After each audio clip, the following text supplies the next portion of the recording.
Hey guys, in today's video, I will be talking about the 6 reasons why I decided to get serious with my YouTube channel in 2022. This is for you if you've been considering starting a YouTube channel for quite some time, but you've been procrastinating it, thinking maybe too late to start a YouTube channel, or should I choose between a YouTube or a blog or a podcast, or how will it affect my business? Well, that's exactly what I will be talking about in this video.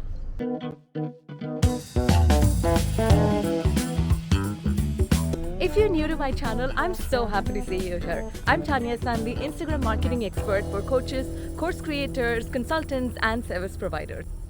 Hey, by the way, if you want to learn how to monetize Instagram from the comforts of your own home, then visit tanyastanley.com/IG guide. Without any further ado, let's begin.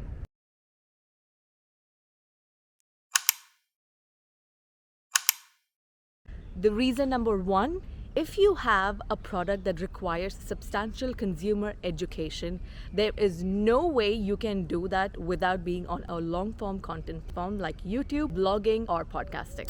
One of the biggest reasons why I decided to start my YouTube channel is because when I launched my program back in 2020, I knew that it's going to take some time for my audience to understand what I'm talking about and learn a little bit already before they are ready for the main program, right? So I gave it some time. It happened, sure, some of them did get nurtured, but it was not as much as I wanted it to be. Especially after the masterclass, I expected a lot more advanced questions to be asked, but when that didn't happen, I understood that definitely short form content platform like Instagram or TikTok will not suffice. You need something where you are able to explain a little bit that your audience would understand already. They already know everything, and then they're coming and attending the masterclass. Almost all of the courses that I bought were because I binge watched their YouTube channel or listened to their podcast.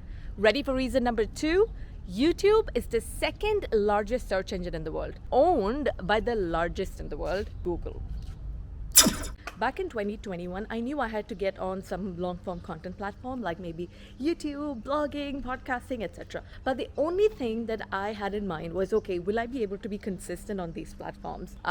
Is it YouTube, blogging, podcasting? And I decided that it's going to be podcasting because then I don't have to get dressed all the time. I don't have to buy clothes. I don't need a lot of tech. I just need a mic and that's fine. But the problem was that most of my followers didn't even know where the app was. So what's the point of creating content when no one's going to listen to it? The number 1 rule for marketing is that for your consumer to reach from point A to point B, there has to be the least possible resistance as possible. Meaning, if I tell you to download this or buy this, the moment you decide in your head that you're going to buy it, the stuff has to reach you already. But with podcasting, when I tell you, okay, please go and listen to this, you'll have to first download the app, search for my name, and then listen to it. That's a lot of work expected from you. So, nope. Reason number 3, Instagram is not SEO friendly. Why does that matter?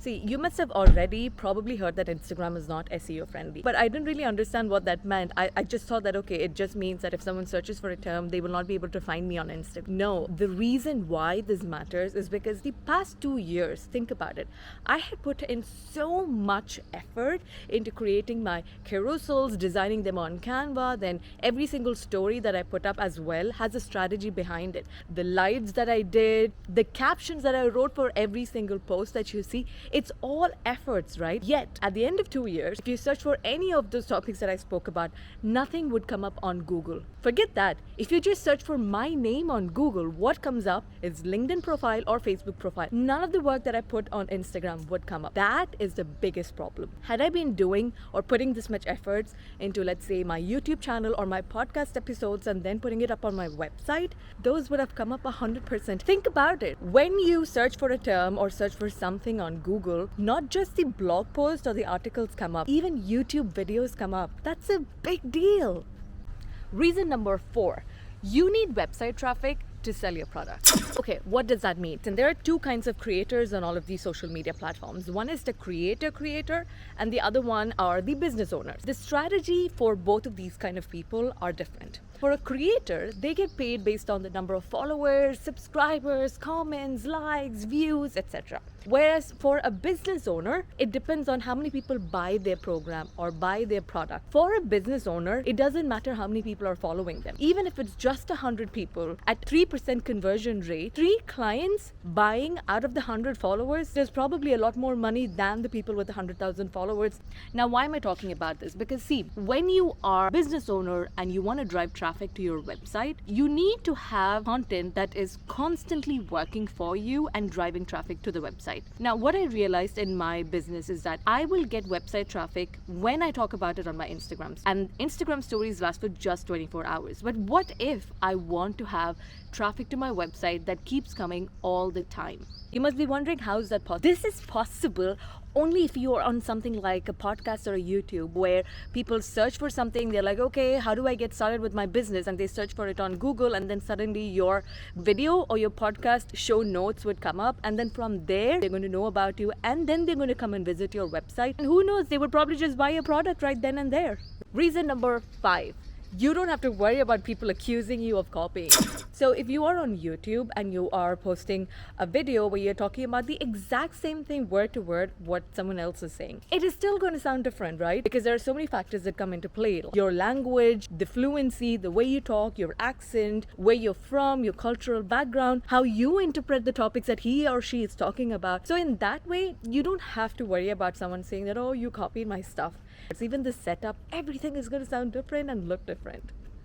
And the final reason, if you had money that could be used or invested into your business, would you rather spend it on Facebook ads and Google ads that will work only as long as you spend money on them? Or would you rather invest it into, let's say, buying gear for your YouTube channel or into yourself? So what this means is that, let's say you want to spend, you're thinking, okay, man, why should I be doing all of these silly dances and put in so much efforts creating content and that? Why can I not just pay for Google ads and Facebook ads? And they're just going to do the work for me. They're just going to sell the products, right? No. You see, the thing with Google and Facebook ads is they don't promise you results. All that they promise you is that, okay, do you have your ad creative? Do you have like an ad that you want to showcase to people? Cool.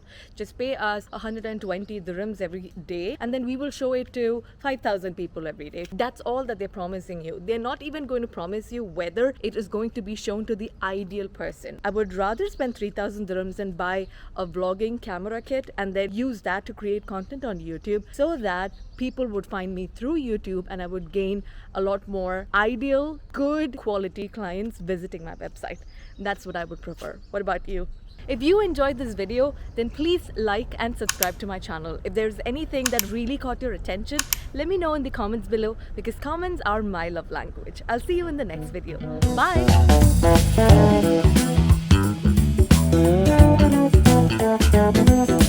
There is a car that's going, so let's let that go away. Okay, so where were I?